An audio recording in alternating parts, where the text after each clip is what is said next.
Hello YouTube, my name is Peter, aka the Mutton Chop Guy. I am the host of the podcast known as the Brothers Chronicles Spark Reignited and Magic the Gathering. You can find me on the podcastgarden.com or you can even find me on Facebook at the Brothers Chronicles MTG. And today, this video is all about a deck tech that's going to be extremely in-depth. It's been a deck that I've been working on for a few months now, and I think I finally have a way to kind of like crack the mold and make it actually much more functional. So as you can see, this deck is pretty much based around the namesake card known as Seasons Past.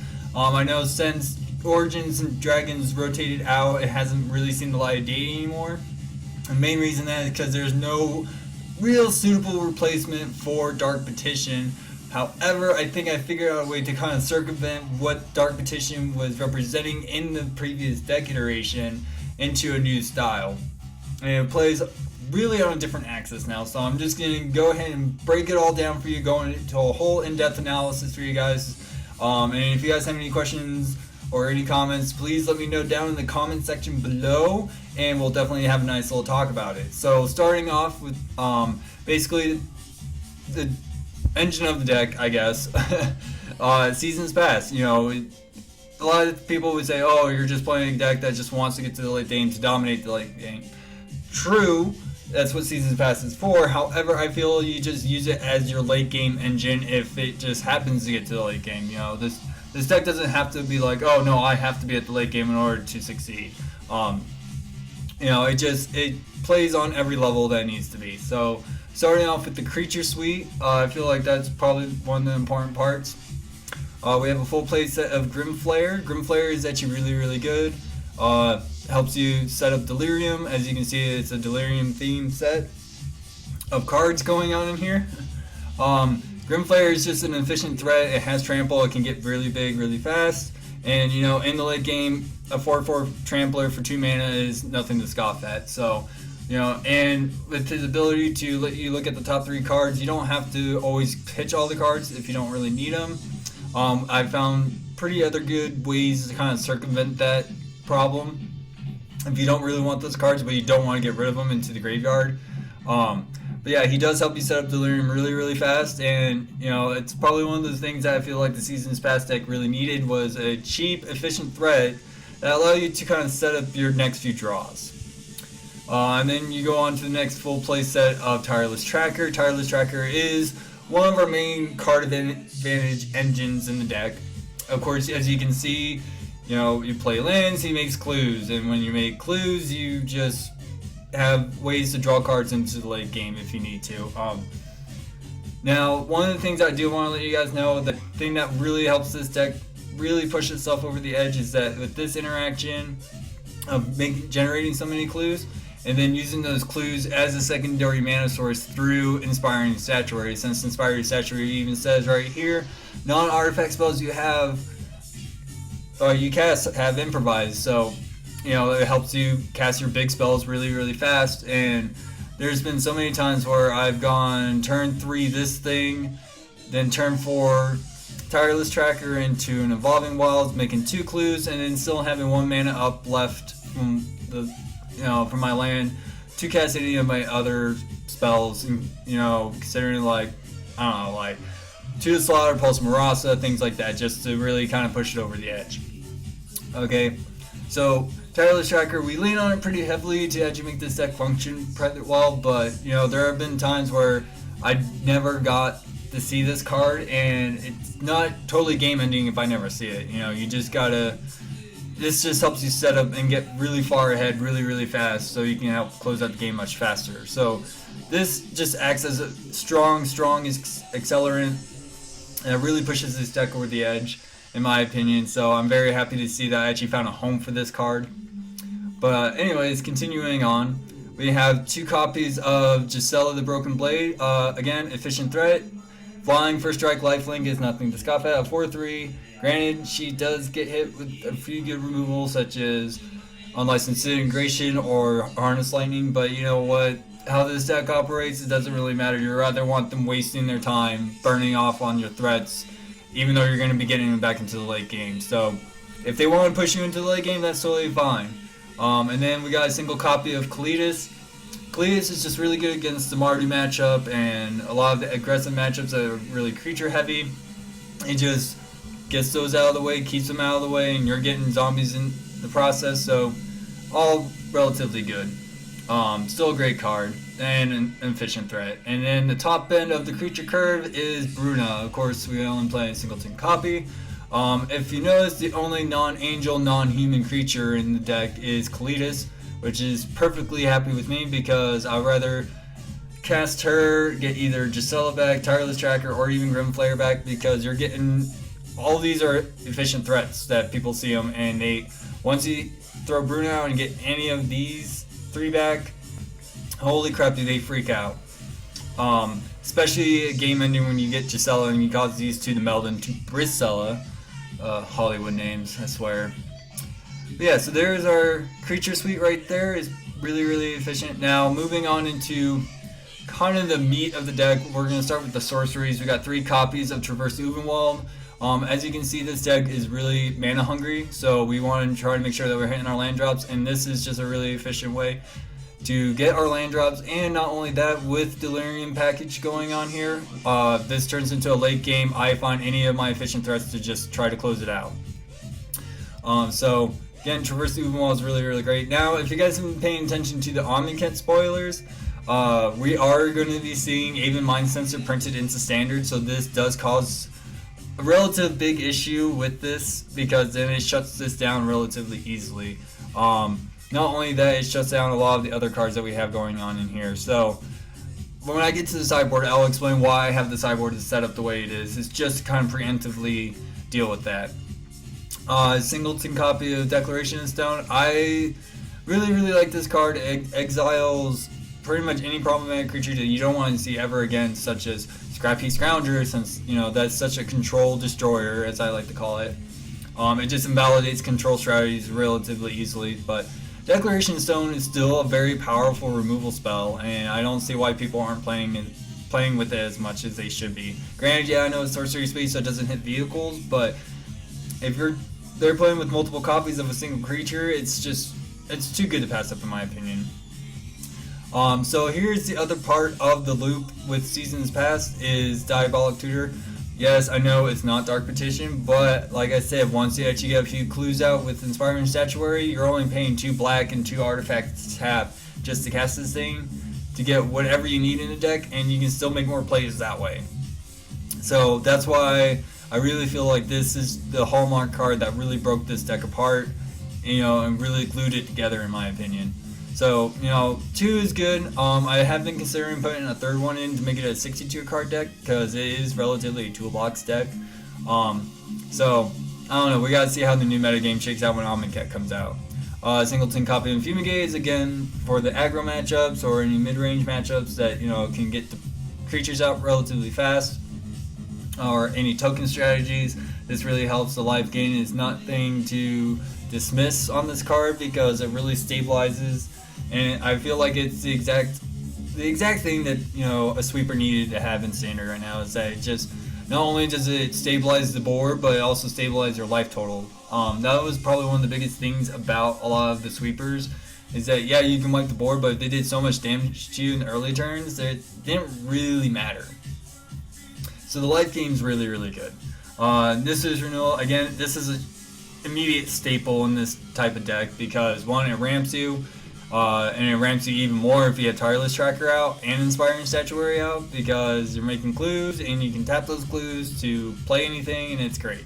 I've actually pretty frequently have been playing this on turn 5 and being able to play like 4 spells in that turn. And I mean like very powerful spells that my opponent didn't think that was going to be actually be capable of pulling off. So yeah, this is renewal. It's fantastic. And of course, namesake card, Seasons Past. It's my favorite card in standard right now. It's been ever since its release. Ever since I saw this card, I've been wanting to play with it, and I just love playing with this card. So yeah, Seasons Past is great. Alright, so moving on to our instants. As you can see, I have 8 of them. 3 Fatal Pushes. Fatal Push is just really efficient. You can get Revolt off relatively easy with the clues generation that you make. All the removal that people are using on your creatures, it allows you to remove their creatures just as easily. So it makes your opponent really think twice about removing your creatures if you have a single black mana open because of Fatal Push. If you think Fatal Push is just way too expensive from your price range, a perfect budget alternative that I feel like facilitates the same game plan is Sinister Concoction. It's a single black mana enchantment that you can play a black, pay a life, discard a card, mill the top card of your library to destroy a target creature. It feeds onto Delirium as an enchantment. And it's great against Copycat combo deck. So, if you feel like Fatal Push is just not really good against Copycat combo deck, you can just always main board in Sinister Concoction. It will do pretty much the same thing. And you're not with Sinister Concoction, you can actually sit there with like a single black mana source open every turn and tap out everything else. It doesn't hinder you from playing from turn 4 and onward. So just something to think about there. Blessed Alliance, again, moto spell that's just really good in a control deck, kind of like this. The 4 life gain is just really good. Never really had a situation where I had to untap 2 of my creatures, but that can come up where you need to block profitably. Sacrificing target opponent, sacrificing a creature is great, especially if it's attacking. A lot of the times they'll just do it with the hard Quran without even knowing that this card's still a card. Really, really good. And then two copies of Tutor Slaughter. Again, game 1 matchup for the Copycat combo, as well as any mid-range deck that tends to deploy a lot of Planeswalkers. This takes both of them out. And with Delirium, it just really wrecks the Copycat player, because especially when they're playing multiple Planeswalkers, oh man, I fired 2 of these off and just wiped their board so easily with this. So Tutor Slaughter is just a game one concession to the Copycat combo to make sure I have a good way to not only break it up in one way, but if I actually have Delirium online and break it up both ways, then they have to get both parts again. And getting one part of the combo is not as bad, but to get both of them back online is really hard. So that's why I really enjoy these in here. And plus, being only 2 and then a black, it's just really easy to cast off an Inspiring Statuary as well. Tutor Slaughter, really, really good against that. Anguish Unmaking, have that in there just because it's instant speed and it just deals with any permanent that we're not have initially covered. Enchantments such as Fever Visions, people still play that around on X-Mage, so this thing always gets rid of it. And a lot of people always just look at Fever Visions like some gimmick card, but in all honesty, the decks that are running it as their card draw advantage. And if you get rid of that and they don't get like another one anytime soon, they really put them far behind, because a lot of the times they're just discarding a bunch of cards to bring cards back from the graveyard and things like that. So Anguish Unmaking to deal with a lot of other problematic permanents that we can't handle is a really good thing to have. And Pulse Marasa, again, instant speed. I can get back any of my creatures or any of my lands, and I gain 6 life instantly. So this card is just really, really good against the aggressive matchups. And again, just being a single colored required card is just another great thing because of Inspiring Statuary. That's pretty much all of that right there for you. And then we go on to our Planeswalkers. 2 Lilians against the aggressive matchups, and her ultimate is game ending. Very not so often do I use Turbine's 2 ability, but it has come up. My only recommendation is that you either make sure that Season's Pass is in your hand, or for sure it's at the bottom of your library before you try to use that, because if you game 1 pitch this in the graveyard, you're not getting it back, and there's no other way of getting it back. So you just be very mindful of that for that specific reason. And then on Nyxlis, again, good card draw advantage as +1, plus as -3 is really good at destroying any problematic creature that you can't deal with. Never really had to use his ultimate, but there's only been like one time that's actually come up. But if you need to ultimate him just to try to close out the game because it's an inevitability factor, then okay, that's totally fine. And then you got Soaring Grim Nemesis, great top end finisher, great bomb, great card advantage, great life gain, deals with Planeswalkers and creatures by destroying them with damage, and you're gaining that life back. I've never ultimated him yet, but I'm pretty sure there have been cases where I could have done that and just get a bunch of tokens.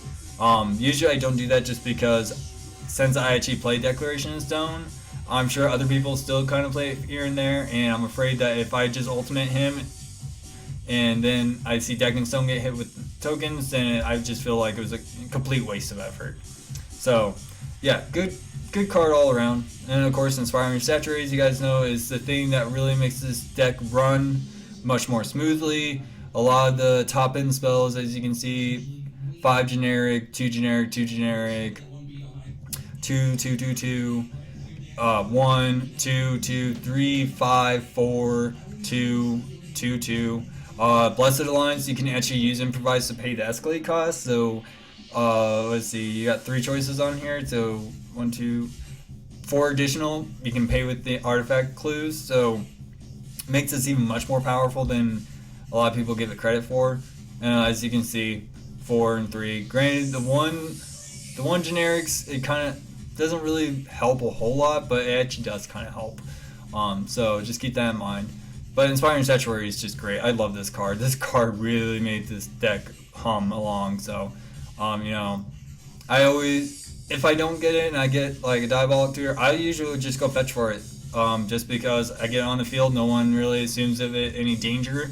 Then they see Tireless Tracker and a bunch of clues pop out of nowhere. All of a sudden, things just get out of hand for the opponent really, really fast. So just keep that in mind. And of course, we have the mana base here. I went a 3, 3, and then 2, 2 split right here between the creature lands and the fast lands. Now, the fast lands are there because you gotta be doing stuff in the early game, especially in this current meta with Marty vehicles and 4-color Saheeli, as much as everyone hates those. I really like playing this against the top decks because, sometimes, yeah, it does lose to them from time to time, but a lot of the times, I just push out just enough that I can close out the game. It's still really close, but this deck actually has legs to deal with the big deal here in terms of the top tier decks. So yeah, fast lands are the ones you want in the early game, and then you got creature lands to have as a mana sink. There were situations where when I had this as a 4-1 split between these the 4 lands, and there was so many times where I would get like a 4th copy of these, and I was like, man, if only you guys were another creature land that I can actually play to actually have something to do, because there were times where I would get pretty flooded, or I would just have a couple of cards I just couldn't use at that moment. So I just wanted a 3-2 split to really kind of help facilitate that, and it's been working out a lot better. And then Canopy Vista is a really good mana fixer in terms of green and white. As you can see, black's mostly the core of this deck, but just 2 of these really, really help. I am considering about replacing these with the new cycling dual lands that they're coming out with in Omnicat. Should be very, very exciting. Great for control. Again, cycling is just an amazing ability. But anyways, Evolving Wilds again helps facilitate the Tireless Tracker, Inspiring Statuary game plan. It puts a land in your graveyard to help with Delirium. What more can you ask? And it's pretty much the best fetch land that we have in Standard right now, unfortunately. And then you have our basic lands. So 5 Swamps, 3 Forests, and 3 Plains. It pretty much makes it up. It's relatively strong mana base. I never really have a huge color problem. But it very rarely will happen from time to time. So definitely want to keep that in mind.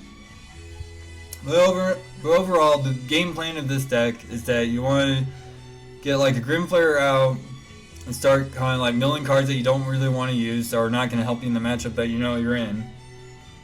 And get him really big, get Delirium online as soon as possible in a way so this is online, that will be online, and just really push yourself over the edge.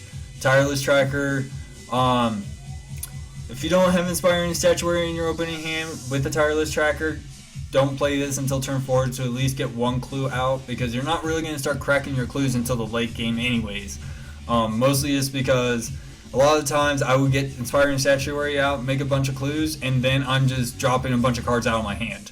And so I run out of cards relatively quickly. So you just want to use your clues to really just dump your hand and then refill it with your clues. So, I know this will be a removal magnet from game 2 and 3, but again, you just want to try to get as many clues out of this thing as possible before you start cracking them. And your finisher is Priscilla. It's one of your finishers at least. I know a lot of people would tell you that, it's not really good, and it shuts down the premier removal in terms from Unlicensed Disintegration and Harness Lightning and Fatal Push. However, you got Daring Demolition, you got Noxious Gear Hulk, you have something like Obnixilis that can take it down, you have Soren if he had a lot of loyalty, if it was going up against Priscilla. Wouldn't be able to take down Bruna very easily, but I will be able to take down Gisela relatively easily. So, knowing how that works. But basically, your main thing you want to do is early plays like Traverse Even Walls, just try to fill up the graveyard with different types, get your land drops going, and then, keep the board under control where you don't have to worry about dying so quickly. And then you just try to get a Tireless Tracker and an Aspiring Statuary going, get that engine up and running as fast as you can. But yeah, like I said, I will always play this turn 3 over this, and then play this turn 4 using the Inspiring Statuary to improvise it out.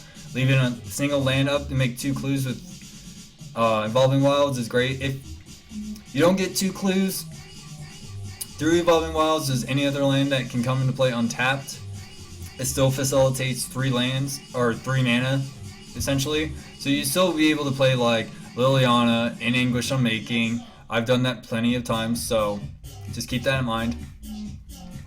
But the big thing is that you always want to try to get this before you really start using this. But I've had used this to go get Inspiring Statuary before, so don't feel bad if you have to do that.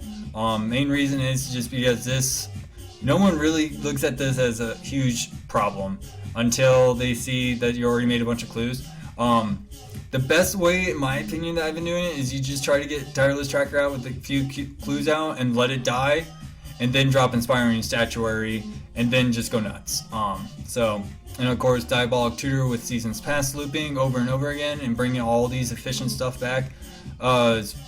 Once somebody sees you resolve this the first or maybe the second time, depending on what deck your opponent's playing, they'll scoop, because there's no way they can keep up with that. And renewable resources is something that people are not really thinking of. And Seasons Past is just this renewable resource, bringing everything you need back, and it just, makes everything so mute for your opponent. So, that being said, I will actually move over here to the sideboard, and I have this kind of separated by kind of category. So you got your exiling effects through Declaration in Stone, Anguish Unmaking, and Lost Legacy. Of course, Declaration in Stone is just really good against Scrappy Scroungers when it's a huge problem. Anguish Unmaking, again, is just another concession to other problematic permanents, including Planeswalkers, that we have a problem dealing with. And then Lost Legacy is one of the things you want to bring in against the Copycat combo deck, just because first thing I always name is Saheeli, because Felidar Guardian coming down and bouncing something once for value is not as damaging as Saheeli cloning a Rogue Refiner or something like that, getting a card, getting more energy, and then be able to attack with it the same turn. So I find Saheeli a little bit more valuable taking out than Felidar Guardian. I put in 2 just because, there's been other decks kind of floating around on X-Mage using things like Rise from the Tides and, Prize Amalgams, and having 2 of them just makes the prevalency of being able to hit them and knocking out that massive chink in the armor is just super good right now. So yeah, granted it doesn't hit artifacts, but I don't really think that's going to be a huge problem. But this hits everything else. It hits enchantments, it hits sorceries, instants, planeswalkers, creatures. So there are things you can hit with this, and it's good. Yeah, and then we have our discard outlets. So we got 3 Transgress Mind and 2 Pick the Brains. Transgress Mind is just cheap and efficient. Lets you see it in the early game. Pick the Brain with Delirium is just super powerful. It's just like a 3rd and 4th copy of Lost Legacy in those kinds of matchups, especially the Copycat combo. But this lets you take any non-land card, so this will even hit artifacts if you want. Bring it in against Mardu, even though I don't think you should. I don't really see that as a necessity. Mostly just because a lot of the stuff that you have at game 1 against them is just really good, like, you know, Fatal Push and Two Slaughter and Blessed Alliance and Anguish Unmaking. Fumigate's not a huge thing towards them, and I was running a Cataclysmic Gear Hulk. That's probably one of my favorite Gear Hulks because it's just really, really good. It's not very effective against the Mardu matchup, just because it can keep a creature, keep Heart of Quran, keep Gideon, and now they, you know, they still have those extremely powerful threats, and it's just not even funny how bad it gets. So, with that being said, back to the sideboard. Flying Tendrils is for the Mardu matchup specifically.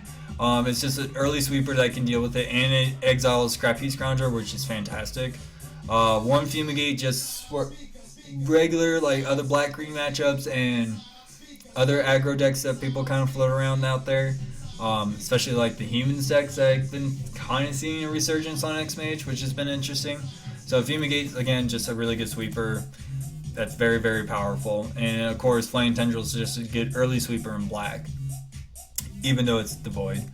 You got Ishkanal Widow, again, another good Delirium payoff, and really good against the Mardu matchup because it can block Heart of Quran all day. I have Archangel Avacyn in here just because Archangel Avacyn is really good against other mid-range that try to use sweepers against our threats. And it just keeps everything from dying. And, you know, Flash is just a great ability on this thing. And flipping her over is also another sweet thing that has her going on right now. You know, it wipes out the board. So, it's okay. I've been using it here and there depending on the Mardu matchup. I kind of bring it in game 2 just because they're bringing in a lot of Planeswalkers to try to get rid of my threats. So she's just been really, really good coming in, and she deals with their threats rather effectively when one of mine die. And of course I have a second copy of Seasons Pass in here for the Temur Tower list or any of the other control decks that are running around out there, especially Temur Tower, because they're playing a good amount of counter spells. And especially if they counter and exile it, then it gets really, really bad. Because you probably run out of steam before they do, and they have other ways to reuse their stuff through Torrential Gear Hulk. This is pretty much our version of Torrential Gear Hulk, essentially. So, now when it comes to the matchups, I will certainly say against Mardu, I would probably take out the Fumigate. I may take out Blessed Alliance for another copy of Declaration in Stone just to deal with Scrappy Scroungers. Granted, I know they kind of go a little bit more mid-range. I probably would take out Sorin or Obnixilis. One or the other. You don't want to take out both against that matchup because one of these will always help you close out the game in some way or form. I usually probably take out Obnixilis because I like Sorin gaining new life for the late game backup deal. And yeah, so if I was going to go up against Mardu, I'll probably take out Obnixilis. I'll probably take out probably a 2 Slaughter, bring in like an Anguish Unmaking and stuff like that. I'd probably take out the 2/2 Slaughters for Grim Flayers just because it takes out much more of their creatures.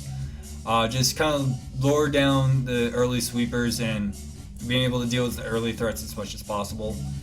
Against the Saheeli Cat combo, I think it's pretty easy to tell that you would take out both Lilianas to bring in 2 Pick-to-Brains, and if you notice with Pick-to-Brain it costs 2 in a black, so it makes Inspired Statue much more better because then you can go turn 4 Tireless Tracker, Improvised, a Land with a Clue or Evolving Wild with a Clue, and then you have a Black Sword at least. Then you can go Pick-to-Brain next, and you know you drop a threat and you rip a card out of their hand. Especially if you got Delirium online, oh man, is that a blowout. And of course I'll also bring in Transgress the Minds. Yeah, against the Copycat I would bring these 5 in, take out the 2 Lilianas, I would take out the 3 Fatal Pushes just to deal with that. And I'll also bring in Anguish Unmaking, and probably I would take out the Pulse Marasa, and I would take out the Fumigate as well because it's not really good against them. Probably bring in Archangel Abzan because they try to remove your stuff too. So it's just really really good. Black green, relatively easy. This isn't going to be effective against them, but the Fumigate's going to be really good against them, and Absence is going to be really really good against them. Yeah, these 5 plus Lost Legacy against the Copycat is probably really good. You can either bring in Pick the Brain if you want. I usually would bring in Pick the Brain against control matchups, but I would replace Liliana with Lost Legacy in the Copycat matchup just to have that going for it. But yeah, control matchups, you just bring in your discard, take out your really bad removal, such as like Fatal Push. You can take out Liliana if you want. Personally, she's been okay against control matchups just because her ultimate is an inevitability factor, but every time I go up against like Team or Tower, they're just going to kill her off, so I would much rather probably just bring in maybe a Lost Legacy, or pretty much just Pick the Brain is probably the better point at that. If I was going to bring in Lost Legacy against the control matchup, it's probably just to get rid of their card draw engine like Glimmer Genius and Anticipate. I would name Glimmer Genius first in my opinion. But yeah, so this is just mostly control. You can bring any of these in for the Copycat, so on and so forth. But yeah, this is my deck. I'm super excited about this deck. I've been having a lot of fun and good amount of success on it online. My sideboard is more set up to the online metagame than anything, but if your local metagame is showing a lot of Copycat, then I'll probably increase on the Lost Legacies. If there's more Maru, then I would probably get maybe another Flame Tendrils in there, maybe another Ishkana. This is a metagamed quote-unquote deck, so rogue decks could possibly destroy this. I would certainly say the Emerge decks are probably one of the biggest problems that I have, but just bringing these and Lost Legacy in against that matchup is just enough to just decimate their game plan. It makes them work. You're working on a completely different axis than just a normal mid-range deck. You're just a discard mid-range deck. So that is pretty much my entire deck right there. I definitely want to get your guys' thoughts and ideas. If you have any suggestions on other decks or other cards I haven't tried in this deck that you think might work really well in this, please let me know down in the comment section below. And again, if you actually want to check out my podcast, it's at thepodcastgarden.com, and you can also find it on Facebook at The Brothers Chronicles NTG. Again, there's my deck tech. If you got any questions, let me know. I am your host, Peter, aka the Mutton Chop Guy, and I'll see you guys in the next one.